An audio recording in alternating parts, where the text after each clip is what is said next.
Stigma buruk asuransi itu satu, lack of patience, karena asuransi kan kontrak ya. Kalau kontrak itu kan lu kan panjang kali lebar, detail banget dan banyak syarat-syarat dan segala macam. Kalau misalkan kita nggak sabar untuk mempelajari itu semuanya, terus udah gitu kita melewatkan step itu, maka gue bisa menjual sesuatu yang sebenarnya klien gue nggak ngerti. Karena di Indonesia memang edukasi, literasi soal asuransi masih rendah banget.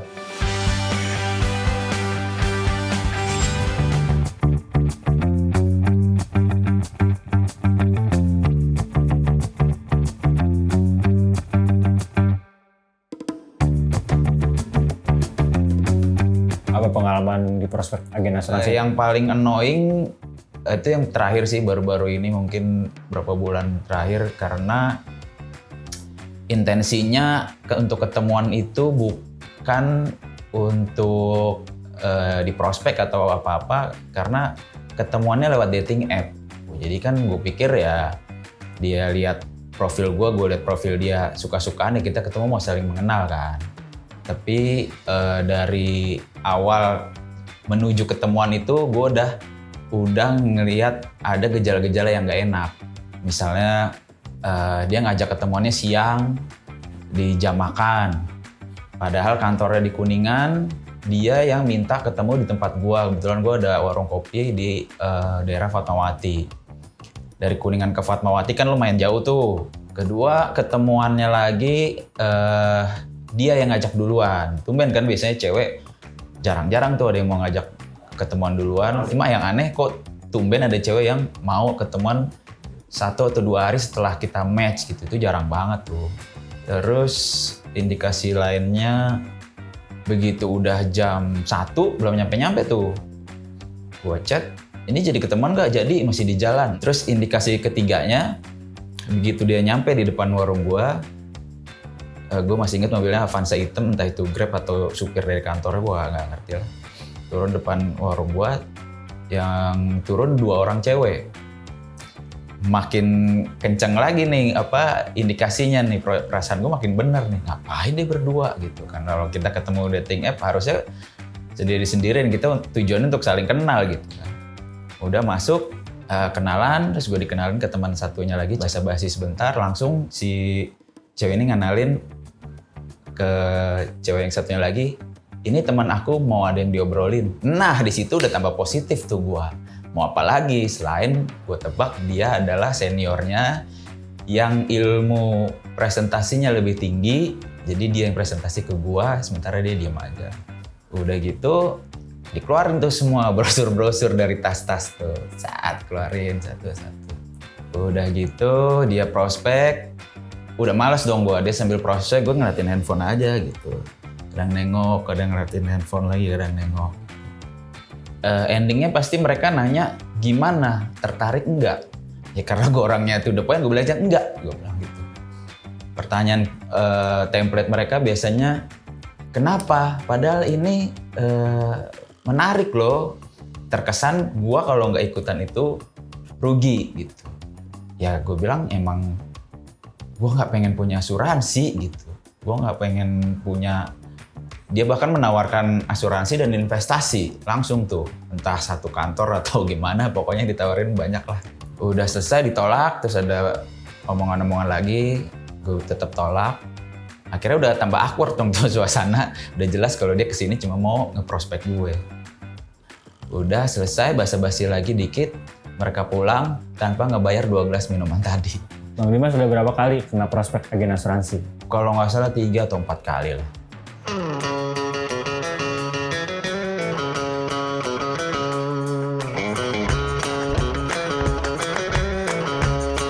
Menurut Mas Philip, apa sih yang paling sering dikeluhkan oleh orang terhadap agen asuransi? Ini orang awam berarti ya? Orang awam.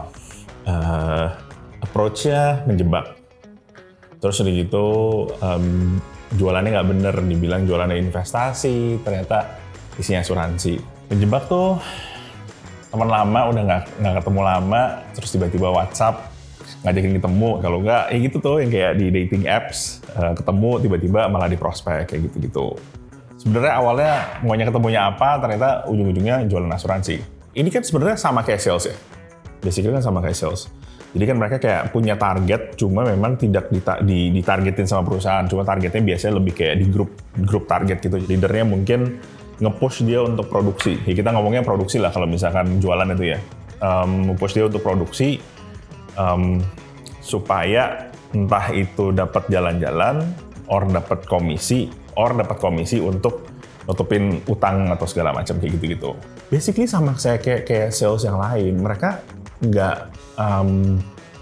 ada yang bisa ngelihat kayak misalkan contoh ya, kalau dari konsumennya atau dari prospeknya itu secara keuangan memang nggak memungkinkan untuk beli asuransi, seharusnya agen asuransi itu bisa back off. Jadi ya udah deh, nggak usah gitu. Daripada lu beli sesuatu yang lu nggak bisa bayar juga, ya ngapain, ya kan? Di semua industri juga kan ada oknumnya ya, pasti ya. Nah, yang memaksa ini yang nggak peduli keadaan lu apapun itu, pokoknya gue harus closing. Karena basically kan kita kan punya list nama. Ya kan, list nama maksudnya tuh yang kayak, oke, gue akan prospek siapa aja. Mereka punya duit atau nggak punya duit, kadang-kadang mereka nggak mikir. Gitu. Jadi pokoknya gue harus dapat sesuatu dari mereka. Nah itu yang kadang-kadang bikin jadi industrinya jadi jelek juga. Basically kalau misalkan to be fair ya, asuransi is never on top of everyone's mind. Bener kan? Bukannya seperti kayak makanan. Kalau makanan, kita butuh sehari 3 kali. Lapar, gue butuh makan gitu. Tapi asuransi, karena stigma-nya sendiri udah jelek, terus udah gitu orang banyak yang sangat berhati-hati sekali. So basically, orang itu akan kayak, yaudah deh nanti aja. Kayak gitu. Dibilang penting-penting, dibilang butuh-butuh, tapi karena kita sibuk banget biasanya, apalagi di Jakarta gitu, so nggak ada on top of everyone's mind gitu. So biasanya agent itu ada yang benar, ada yang tidak benar.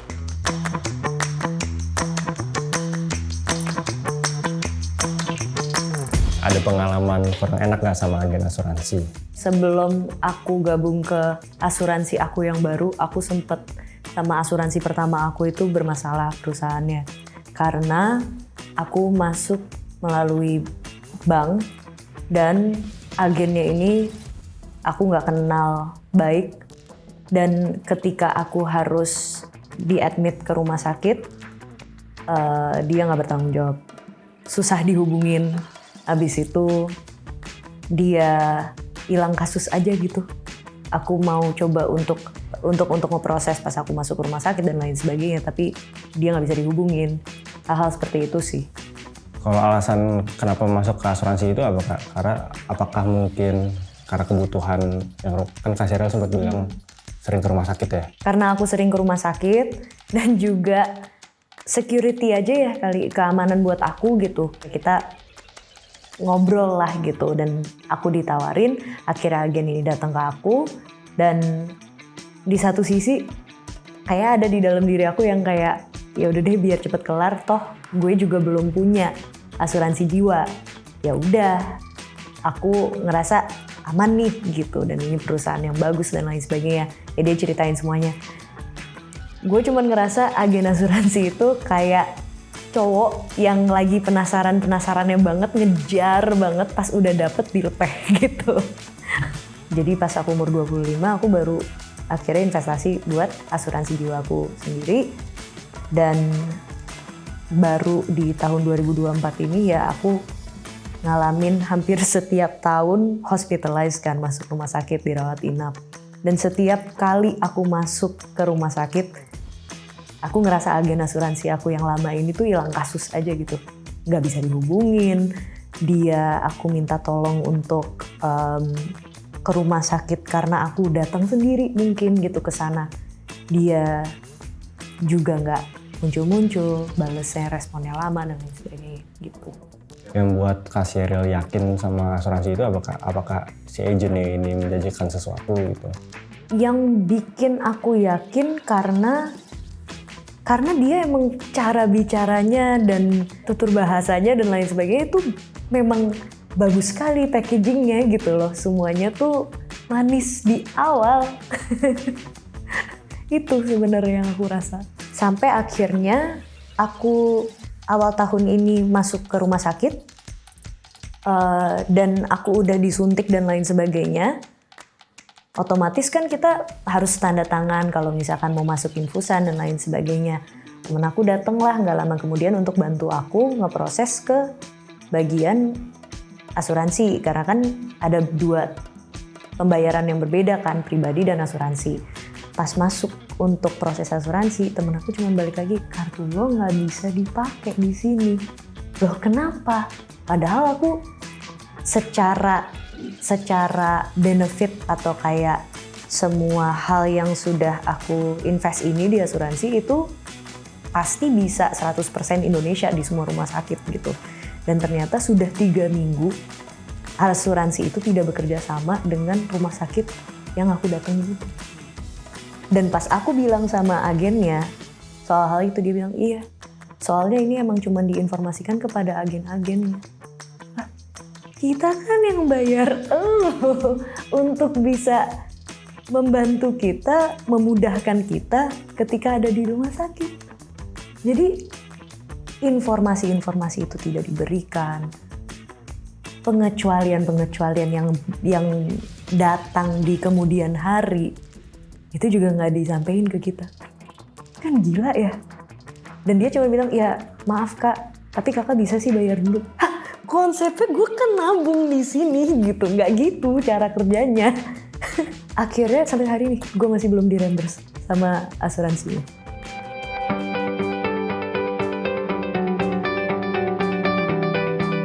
Kalau menurutku asuransi sendiri itu menjadi kebutuhan primer buat aku pribadi. Kenapa aku tidak di cover oleh kantor? Karena aku sebagai seniman ya, dan aku indie, jadi nggak ada kayak badan besar yang provide aku dengan asuransi. Jadi itu kebutuhan primer. Yang kedua, kalau ngomongin agen asuransi sendiri ya, agen asuransi menurut aku it's still right. Sebenarnya itu kan juga pekerjaan ya gitu, dan memberikan kesadaran atau edukasi ke orang-orang terdekat mereka tentang pentingnya asuransi dan bagaimana itu bisa menjadi sesuatu yang life saving banget buat seorang individu gitu.